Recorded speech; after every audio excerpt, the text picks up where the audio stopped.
So Candace Owens just released an interview with Andrew Tate, and it's reached, I think, 2.3 million views in just a couple of days.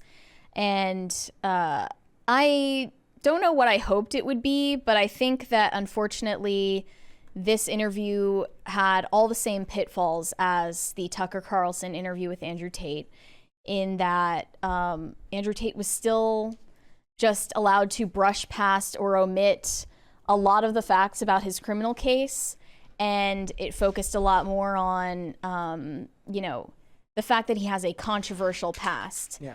And he's kind of successfully rebranding himself in the eyes of a lot of conservatives because it appears that he's this like free speech martyr, when none of the facts of the criminal case in Romania were being addressed. It took an extremely long-winded 3 hours for me to get through this interview. I watched all of it just to give it an honest chance, because we all know how Andrew Tate feels about being taken out of context. And it just made all of the same mistakes that Tucker made. Besides him omitting the truth and omitting key details about his webcam business and his criminal case, the rest of it just seemed to be Andrew Tate blowing hot air about how his critics are in bad faith and they're hunting him down. And I'm gonna cover some of the things he talked about. One thing is that he addressed the Adam 22 comment. He did a speaking appearance on with Adam 22 and his wife Lena the Plug somewhat recently, where Adam 22 somewhat misogynistically just offered Lena the Plug, his wife, to Andrew Tate to make an adult video together. And Candace Owens asked him, how did you react to that? He said, pretty disgusting. He didn't ask her, he offered her. I felt sorry for her, so I was very measured with my conversation with them. I could tell she was nervous. She was swinging on the chair back and forth. She didn't want to be there. She felt extremely nervous, and I think only a coward would berate a very nervous, very scared woman. And I think she expected me to go at her hard. Maybe I'm getting soft in my old age.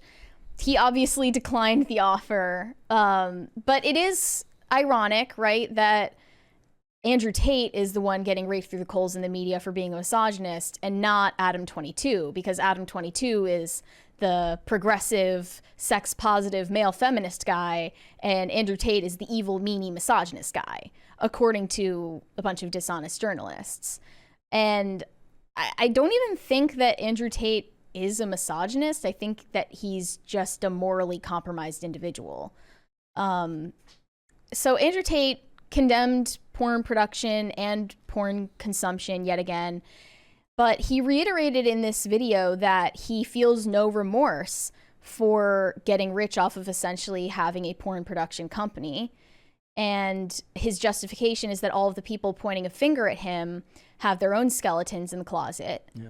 And especially Christians. He's Muslim now, he was raised Christian, and he seems to have a bone to pick with Christianity and Christians in general.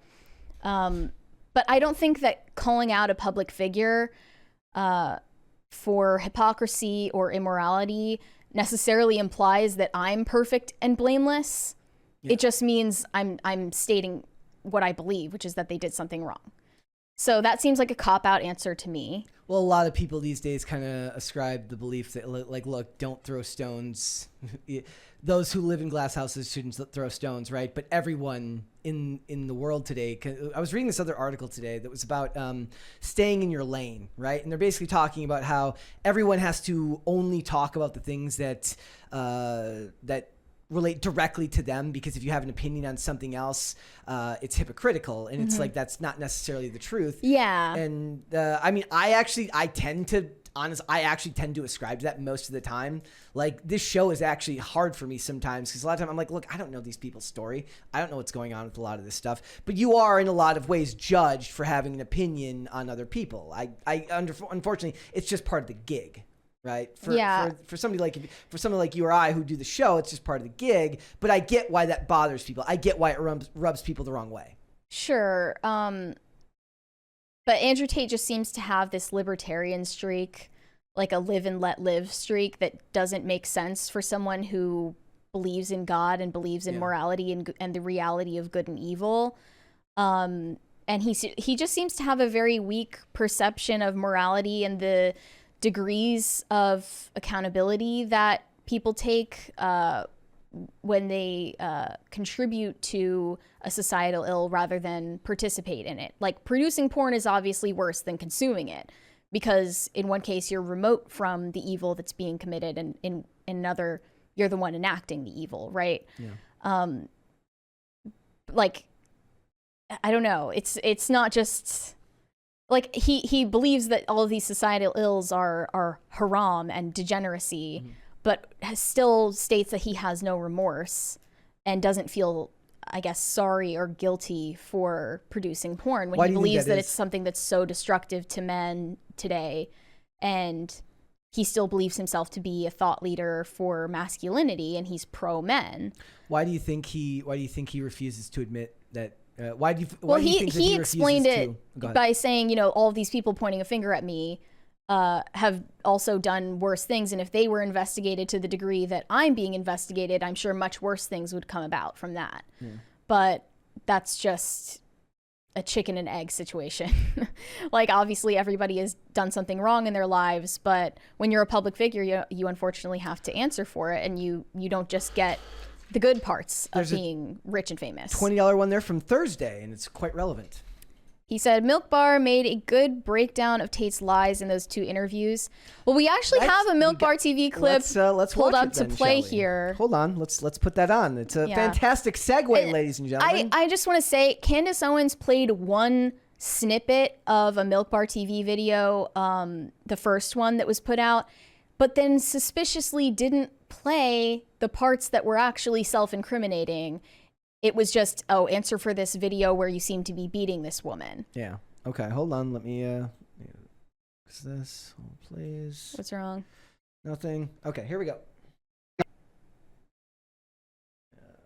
That it says I am using the lover boy method to somehow convince women to do things they didn't want to do. Oh, I don't want to do that. So, okay, I know you don't want to do that, but listen.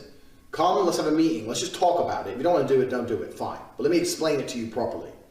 In fact, I'll bring one of the girls who works for me. This is simply me explaining. It's actually a dating course I made a long time ago. Your bottom bitch, the new girl, you go out for fucking a nice dinner. The basic premise of the video was me explaining that I don't mention I have a webcam business ever. Your bottom bitch is the one who does the selling. You don't do the selling. The girl has to hear it from a girl. And that I'm Mr. Rich and I have this nice car and I go on dates with girls. And this is where your bottom bitch has to be trained. That's why I said it's so important to have a good first girl. Sometimes when I say I have a webcam business, some of them want money and they want to work for me. That's the basic premise of it. Right. My first girl was so good, it was easy. My girl would sit there and go, oh my God, before this I was a waitress and it was shit, and now I do this and I make so much money, and the guys all love me and they adore me, and on my birthday they send me presents, and I get so much money, blah, blah, blah, and it's so much fun, and we stay at home, and da-da-da-da, and we're gonna go to Thailand soon, and we're gonna be working in Thailand, and we're gonna stay there for as long as we want, you should come with us, it's gonna be so much fun, da-da-da-da, martinis, martinis, martinis, bang, threesome. Slam them both, your bottom bitch knows, this girl's like, okay, well I'll try it. Put both girls on camera together the first day, so the new girl could sit there and just sit with the other girl and get drunk. Give them a bottle of vodka, put on the fucking chatterbait, 100 tokens per shot. The guys will send loads of money to get the girls drunk, because guys like drunk girls. Girls will sit there, get drunk, have a great time. You say it's your new job now, you haven't go to work ever again. That's how you recruit girls. You do not recruit girls any other way. An extract of something that you said that 10 years ago. I'm a little bit embarrassed about it, to be honest with you, because it was 10 years ago and I was talking about women and dating and things in a way that I wouldn't talk about them anymore. I'm glad to hear that you're not proud of the video. And I think that that's one of those things where I say that people don't allow you to grow up from things that you've done or said in the past. And this is obviously when you were operating a webcam business. For 4 years, I ran a webcam studio, which people find very interesting. I had naked girls sitting on the internet talking to guys. So you don't, do you do that still? I have 3 girls who still work for me. There was a webcam company. I've had nothing to do with it for 10 or 11 years. I always say I took the most liberal route to conservatism that there ever was. Yep. And so I'm just not so quick to judge people. The only thing better than titties is gambling. So it makes me more money. So. Okay. Okay, we've got a $20 $25 one from Get123. He said, a friend of mine thought that Tate was arrested for having a Twitter feud with Greta Thunberg when she accused him of having small d energy. Pretty sure they don't charge people with trafficking for that. LOL. Yeah, it's just impossible to escape all the different narratives that are running about this. But so in this video, he's clearly telling people about the way he recruited women into his webcam business. But when Candace asked him about it and showed a short clip of it, which they hate so much, showing a short clip of something from 10 years ago and then not giving it context, the context is that, you know, he's lying about it. He says, this is how I explain to women that I'm dating that I run a webcam business and make sure that they understand it and don't get mad at me for it. That's not what the video was. It was, this is how I recruit women into my webcam business. And if they watched the full video, then they would have seen that. And he's clearly lying through his teeth. I just found it really disappointing that he was able to get away with that and brush past these key details. There were other things that Candace let Andrew Tate get away with. He claimed that these purported victims in the case support him, once again not mentioning that the two women who support him are the ones getting charged with him and his brother. He named TikTok, but he didn't mention OnlyFans, which was the actual business model. He claimed that his charges don't include physical violence or abuse, which they absolutely do. He claimed that his case only addresses events during and past 2021, when the documents go as far back as mentioning events in 2016 to 2018. And he didn't get pressed on the videos where he suggests that he was financially exploiting them, taking a cut beyond 50-50, which they didn't know about. Nor did she ask him about the woman who named Vivian, who he claimed he recruited into this business when she was 21 after they were dating for 6 years, meaning he was dating her when she was 15 or 16 years old, and after dating for 6 years made him into one of the bottom bitches. So I went to the comments and I saw a lot of people reacting in a stupid way. They were either saying, wow, my eyes are opened, Andrew Tate is innocent and he's a victim of the Matrix, or the comments were, Andrew Tate is a piece of shit and how dare you give him a platform, blah, blah, blah.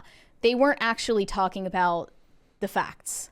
But here were some more sane comments. One said, I like most of the interview, but guys, we all know that the excuse he came up with here for making that video was a straight up dodge of the question and a lie. He was literally teaching guys how to use girls they've been with to make money out of them. He wasn't explaining shit about how he told the girls he made money. I love Andrew, but he be lying sometimes for real. Another person said, Tate raises some good points, but the video of him discussing the Loverboy method F's him up and he knows it. Not sure how he's going to get out of that. Another said, I feel like Andrew Tate wants to silently distance himself from what he said in the past, but without outright admitting he was wrong. Oh, yeah. What he'll end up doing in society right now, we have, I mean, it may be different for him because of his, because of the ongoing court case. Mm-hmm. But for a lot of celebrities, you get away with a lot with time and rebranding. Because perception is Yeah. everything. And if you repeat something enough times, people will just believe it. That's him doing that and the media both doing that. And the left-wing people that are interviewing him from the BBC and the right-wing people interviewing him like Candace Owens or Tucker Carlson both have mixed motivations for why they are interviewing him, meaning they're not actually going to get to the truth. Yeah, I think that what he's trying to do is like it also works hand in hand with the method of just flooding the internet with various takes on it. Where like we talked about when this case first broke, how hard it was to pin down the facts on what the charges were and everything that was going on. Is that obfuscation is your friend in this case, because the average person, they're not going to take a strong stance one way or the other if they can't know for sure what they think of him. So he can rebrand very effectively by just obfuscating what the facts of the case are and then pushing his image in another direction. And he's saying things that resonate with the person across from him. So when he says, oh, I was young and I made mistakes and people judge me for it and they try to cancel me for it, someone like Candace Owens is going to be like, oh, I was in that situation too. That makes sense. There's a $20 super chat there from Revert Problems 101. As a Muslim, I can rest assured you that God always knows the truth and he will have to answer for his lies on Judgment Day. We always say Allah knows best. You can't dodge anything on Judgment Day. Well, you can't. No. But, I mean, for the time being, you've got your Bugatti. And well, I think, didn't they confiscate the Bugattis? I think they confiscated the Bugattis. I thought he had like 40 cars. I don't know where they're at right now. I guess Romanian police are just driving those around. I love the idea that the Romanian police they're just joyriding. They put like police stickers on the side of the supercars and they're just driving them around. Another comment said, he refuses to apologize for selling drugs. We have all sinned, but if you are not willing to say you're sorry for helping other people destroy their lives, you're arrogant. He lumps all Christians into the same group of people who are wolves in sheep's clothing, who claim to be Christians but are not. So he says these Christians have no right to point fingers. True Christians don't point their fingers at other humans. They point up to the Lord. Lumping truthful followers with wolves is a foolish mistake. Your personality is pretty much formed by 8 years old. Not that you can't change or learn better ways, but humans don't normally change that much. If you as an adult formed a pornography company and profited from that disgusting industry and are not sorry for what you did, you have no love for humanity. In general, Andrew Tate seems like an arrogant, selfish fool. And another person said, finally, Andrew Tate has joined the Matrix. Now he acts in such a way that he never acted before. Bowing to the Matrix, talking like an agreeable person and pure polite man, according to the feminists. Yeah. He has reformed his image to be palatable to a certain audience. Is that not what the Matrix is? It's he used to have this irreverent, testosterone-fueled image, and now he's like, oh, I'm an old softie now. I've changed. Yeah. Another person said, can you point out, I'm going to read a comment here, and that way you can kind of explain this. It says, what part did he lie about? I'm not following how this is in any way illegal. He basically just said he would just sell the lifestyle and everyone reaps the rewards. You just have issues with crude language. So what you're saying here is that the idea of the coercion comes from the lying and getting them to. Can you explain to people how that works? Well, okay. For the people that don't know.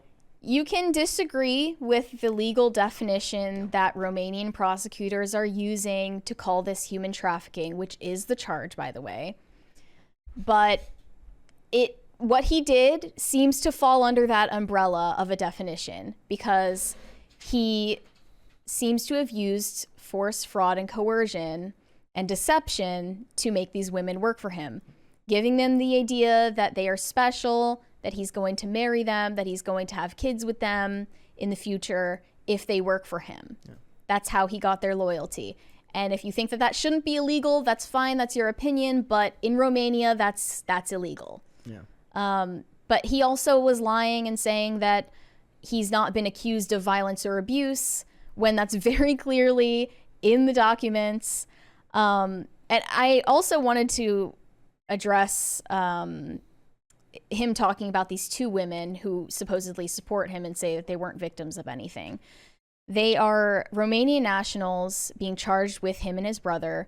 Their names are Luana Radu, who is RL in the transcripts, and Georgiana Nagel, who is NG in any of the transcripts from DICOT. Yeah. And Luana Radu is a former inspector in the Romanian police force. She's being investigated for using her connections to obtain secret police info about the investigation and about the officers who are involved. Georgiana Nagel is accused of using physical violence against one victim by pulling out the stitches of her recent breast implant surgery to avoid leaving traces.